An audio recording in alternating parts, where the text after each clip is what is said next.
and welcome to Week 6 of the NFL Contest Show. I'm your host, Jesse Flynn. Well, we've made it. It's officially Week 6, and that means it's officially time for the bye week to start. We've only got 14 games to choose from this week, so it makes it that much more difficult to try to find the 5 winners in the contest. Last week ended up going 3-2. It was a difficult week. There was definitely some sweated out games with Cincinnati, the Saints, and then of course obviously the 2 losses with Green Bay and the Miami Dolphins. I couldn't, who could predict that Teddy Bridgewater was going to get knocked out in the first series of the game, and there's no real justification for what happened with Green Bay. They just stunk it up in the second half. But that's week 5. We ended up going 3-2, so it was 60%. I'll take a positive week when the spreads were as difficult as they were to try to navigate through last week. Overall, right now, sitting at 16-9, 64% on the season. So right where we need to be. Need to put in a strong 4-1, 5-0 week this week to move myself up closer to that top 100 and keep myself in contention for the second quarter prize. The second quarter's 5 weeks, so we got 5 weeks to try to get as many points as we can in the second quarter.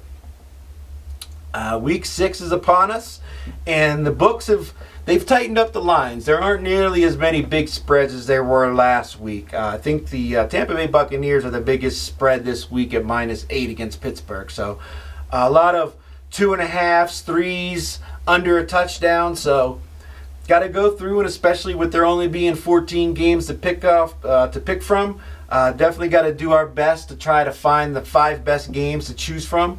I've gone through the list. I got my 5 games, so let's get into it and see which ones I like for Week 6 of the NFL season. So the first game that I like is the Seattle Seahawks getting 2.5 at home, taking on the Arizona Cardinals. I got to say, I've been impressed with Geno Smith these last 2 weeks. Even though they lost in that game against the Saints last week, they definitely put up a fight. There's a couple of plays that the Saints made in that game that ended up being the difference. I was on the Saints last week, so I was happy to see them cover that spread. But again, I've been impressed with what Geno Smith and his offense is doing. The defense has been suspect, but they've got some young guys in their secondary, and they're bound to make some mistakes. I think Pete Carroll is going to be working with them throughout the season, and they'll get progressively better. And I think they've got a good matchup against the Arizona Cardinals. The Cardinals up till now have shown that they really cannot get going in the first half of any of the games. I mean, they've been shut out in quite a few of them or barely scored any points, and then they've got to rely on Kyler Murray to work some kind of magic in the fourth quarter to get them back in these games. And I just don't see that as a sustainable way to win football games, particularly on the road. And Arizona's defense isn't very good either. So they could find themselves in a deep hole if Seattle starts putting points up quickly in the first half, which they've shown the ability to do up to this point. Now, Seattle did lose Rashad Penny last week, but I think Kenneth Walker III will be a good fill-in for this team. And meanwhile, the Arizona Cardinals lost James Connors, so they're going to be relying on Eno Benjamin, and I don't know if he's going to be able to give them the same kind of production that James Conner would have gave them had he been healthy. Not to mention the Arizona Cardinals, basically their entire offensive line is on the injury report right now, so we don't really know who's going to be playing for them on the offensive side of the ball, and that could really play into the hands of Seattle because they haven't really been that great at pressuring the quarterback. But if they're going up against a bunch of backups, Pete Carroll could have his defense ready to blitz and get after Kyler Murray and cause him to make some mistakes, which he's been prone to do. So I just think everything lines up for Seattle. They're at home, so Arizona's got to deal with all that crowd noise, and Seattle is one of the stadiums that is a true home field advantage for them. And they're getting 2.5 points. So I just like Seattle. I like Seattle to win this game straight up. I think they've got the offensive weapons to put up points, and I just don't think Arizona is going to be able to keep up with them. So for my first pick, give me the Seattle Seahawks plus 2.5. So the second game that I like is the Cleveland Browns at home, -2.5, taking on the New England Patriots. Oh, man, that was a crusher last week with Cleveland. I had them on the money line, and that was a killer when they missed that field goal. And it was even worse when Jacoby Brissett threw that interception right on the goal line there when they were about to score a touchdown if he would have just tucked it and ran. But, with Cleveland, they're such a weird team. They've lost 3 games this year by a combined 6 points. They're literally averaging losing games by 2 points. And, some of it you can blame on their coaching. Jacoby Brissett's made some mistakes in the fourth quarter at the end of games, but this team is one play away from being 5-0. So it's just, I think they're a much better team than New England as a whole, even though Bill Belichick always gives his team a chance to win. I just, watching that game last week for New England, yes, they shut them out 24-0.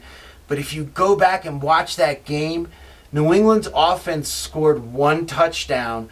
Their defense scored a touchdown on a strip sack return for TD, and then they kicked 5 field goals. And a few of those field goals were after fourth down tries by Detroit that they didn't get. They went 0-6 on fourth down in that game, and New England would just move the ball a little bit down the field, kick a field goal, but they weren't getting in the red zone and they weren't scoring touchdowns except for that one pass late in the game on a blown coverage by a Detroit Lions secondary that's possibly one of the worst in the league. I wasn't impressed by the offense for New England, even though Bill Belichick played that game exactly how he needed to play it in order to win. And Dan Campbell played it like he was going up against the Kansas City Chiefs and he was going to have to score 35 points, not realizing that, you're playing against a third-string quarterback. Bill Belichick ran the ball 30 times, I think. It's insane that, he would try that. But, again, I wasn't impressed with New England, even though they won 24-0. I was more impressed with Cleveland, even though they lost. But their coach made some terrible decisions too, like going for it on fourth down in his own area early in the game. But you hope that he learned from those mistakes and moves forward, and the same with Jacoby Brissett. And in this game, even though New England's defense has been playing decent, they're still struggling against the run. And I could see the Cleveland Browns just running Chubb and Hunt over and over again at this defense, and then allowing Brissett to use his legs and work the ball down the field on some play action. And again, they're at home. It's under a field goal. This could be a very tight game. Bill Belichick, when he has someone like Bailey Zappi as third-string quarterback, he's going to play conservative. He's not going to take too many risks. He's going to try to get it to the fourth quarter as a close game and try to win it in the end. And I think that's how this game dynamic will play out. But I see it working out in the favor of Cleveland just because they've been so close to winning in all 3 of their losses. And this could be the one that goes in their favor because, again, they do have an okay defense. They've been struggling up to this point, but they've also been missing some players. It looks like Clowney and their other DB that got hurt in the car, or their defensive lineman that got hurt in the car accident will be back. So I think their defense will be playing a lot better. And also, New England lost Damian Harris, so now they're going to be leaning on Shamondre Stevens even more, even though he had quite the workload last week. So I don't know how much he can take, over 2 weeks of being the bell cow over and over again. And he could get worn down late in this game, and it could play right into the hands of the Cleveland Browns. So, again, this is a tough game to choose from, but, at home, -2.5, so it's under a field goal. This could be a 3-point game, and I'm going to go with the home team and just hope that Jacoby Brissett doesn't do something terrible on the last drive of the game. So for my second pick, give me the Cleveland Browns minus 2.5. So the third game that I like is the Indianapolis Colts minus 2.5 at home taking on the Jacksonville Jaguars. Everybody remembers this Jacksonville Jaguars team about 4 weeks ago shutting out the Colts 24-0 in pretty dominant fashion. I think they had 4 or 5 turnovers in that game, the Colts did. But, this Colts team, they've struggled on offense. They were able to pull out the win in overtime against Denver. Their defense is playing well. The offense has, been anemic up to this point, but I think they can get it straightened out. Matt Ryan, has a little bit more time with Pittman and Alex Pierce now that they're both healthy. And it looks like they're getting Jonathan Taylor back as well as Quentin Nelson and their center Kelly. So the offensive line is getting a couple of their key starters back, as well as their number one running back should be back this week. And Nyheim Hines may be back from concussion protocol, but I'm not counting on it. But, a lot of people, they seen Jacksonville beat this Colts team down a month ago. Jacksonville's won their last 8 games against the Colts in Jacksonville, but there's a reverse side to that coin. The Indianapolis Colts have won 8 of the last 9 games against Jacksonville in Indianapolis. So the home team in this series in the last 17 games is 16-1. So I'm betting that the Colts will play a lot better in front of their home crowd. Like I said, they're getting some guys back healthy on offense. The defense is playing pretty good. They're going to be motivated after the butt whooping that they got earlier this season from this same team. And I think they're going to come out motivated, ready to play. And they're going to put on a better performance than they did earlier in this season. Jacksonville, they're still a team on the rise. The offense is still working out their kinks as they learn Doug Peterson's system. Trevor Lawrence is still just a second-year quarterback, so he still has growing pains and makes mistakes, although his mobility keeps him from taking a lot of sacks, which is a good thing for them. But they'd suffered a few injuries on offense, and I don't know if those players are going to be back just yet. And I think that the defense for the Colts will be able to maybe take a page from what the Texans did last week and holding this team down to only 6 points. So I think the Colts got the players on defense to hold down Jacksonville, and as long as they get healthy on offense, I'm keeping an eye on the injury report. I think they're going to take care of business at home, get a little bit of revenge for that butt whooping that they took earlier in the season, and keep Frank Wright off the hot seat for one more week. So for my third pick, give me the Indianapolis Colts minus 2.5. So the fourth game that I like is the Buffalo Bills minus 2.5 going up to Arrowhead to take on the Kansas City Chiefs.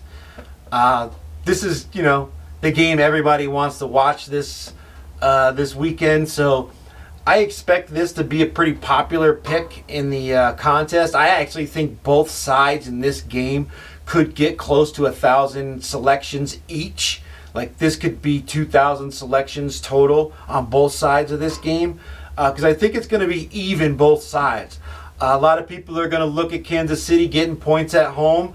And with Patrick Mahomes and their offense and what they did on Monday night, everybody saw him come back against the Raiders.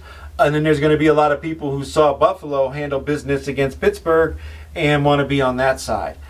I think that Buffalo is the better team, complete team, than Kansas City. And that's why, with it being under a field goal, I'm going with Buffalo. I don't expect this to be a high-scoring game. I've already bet the under 54 for this game. I think this is going to be a slugfest between these two teams. But in the end, Buffalo's defense is better than Kansas City's defense, and that's going to be the difference in this game. What we saw from Kansas City last week against the Raiders was what they can do against a very bad defense that does not have the secondary to match up against Kansas City. The Buffalo Bills team is built to match up against Kansas City. And it looks like they're getting about 5 of their defensive players back from injury that weren't on the field last week against the Steelers. So they're going to be healthy, they're going to be motivated, and I just think the Buffalo Bills are a better all-around team than Kansas City. I don't think this is going to be a blowout by any means. That's why with it being -2.5, I'm okay with laying the points, because this could come down to a field goal at the very end of the game, just like we've seen it before. And I just think Kansas City, they get a lot of hype because of their history and the mystique that goes along with this team, as how successful they've been over the last few years. But again, we've seen this Kansas City team fall behind in games over and over again, and then they have to turn it on and go into like overdrive mode to get back into games just to barely win and not cover the spread. And I just don't think that's going to work against this Buffalo defense. They're just too good. They're getting all their players back, and again, they are motivated because of what happened last year in the playoffs and the fact that it gives them a game up on Kansas City if there's a tiebreaker for the number one spot at the end of the year. So everything lines up for Buffalo in this one. Again, this is going to be a popular pick in the contest, so I'm just going with it because I've been high on Buffalo all year, and I'm not changing my opinion of them. They're my Super Bowl pick, and I think this is a game where they show everybody in the NFL that they are the best team in the NFL, or at least in the AFC. So for my fourth pick, give me the Buffalo Bills -2.5. So the fifth game that I like is the New York Jets +7 going up to Lambeau to take on the Green Bay Packers. This New York Jets team, they've looked good the last couple weeks. That game against the Dolphins, that final score might be a little misleading because that was a lot closer game than it appears. They got some turnovers at the end of the game and some cheap scores that really made that score look a little bit more lopsided than the game actually was. But I like how this New York Jets offense with Zach Wilson is playing to the end of the game. Over the last two games in the fourth quarter, I believe they've scored 35 points. So they're not throwing in the towel. They're playing till the final whistle. And with them getting 7 points, that means the back door is always going to be open. And with Green Bay, their offense has not looked like the offense that we are accustomed to seeing the Green Bay Packers run. They're definitely more of a running team. It's just that Matt LaFleur, as a head coach and an offensive coordinator, refuses to stick with the run game when it's successful. He has to, try to show that he's the smartest person in the room by trying to, use some, of his play action design plays instead of just sticking with what's working. And it ends up biting them in the end because they're not the receivers that they're accustomed to having in Green Bay. The Jets defense, their actual strength of their team is their front seven. Robert Saleh has built this defense in the image of what he had in San Francisco when they had a constant rotation of good defensive linemen to come in and out so they can stay fresh all game. And I think that's going to really help them against this Green Bay running game. And Sauce Gardner and DJ Reed for the New York Jets are turning out to be two really good cornerbacks. So I don't think they're going to have a lot of problems sticking with these Green Bay wide receivers. The Green Bay defense, I don't know what's going on with them. They can't stop the run, and they're committing penalties like crazy on the back end that are just giving other teams opportunities to stick around. And again, Zach Wilson, his mobility is always a strength, and it's also something that the defense has got to be concerned about.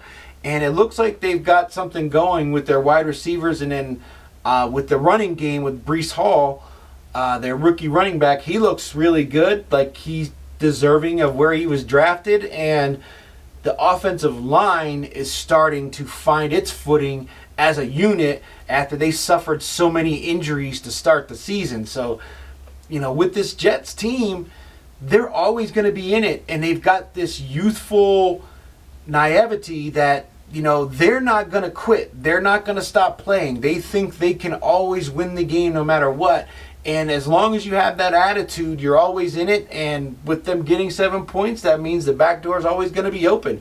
The Green Bay Packers have not shown me that they deserve to be a 7-point favorite against a team that can put up points like the Jets can. So I'm liking the Jets. I think they actually have an opportunity to win this game if their defense can stick to their receivers and keep their running game at a minimum. They've got a real shot at winning this game. So with 7 points, I'm taking it. So for my fifth and final pick, give me the New York Jets +7. So those are my 5 picks for Week 6 of the NFL contest. Be sure to hit that like and subscribe button. You can head on over to deadmoneymedia.com, grab yourself some merch and help support the channel. But now it's time for the Contest Show Parlay. So this week, the Contest Parlay is Seattle Moneyline +116, Cleveland -2.5, Indianapolis -2.5, Buffalo -2.5, and the New York Jets +7. We're going to take the points with the Jets this week.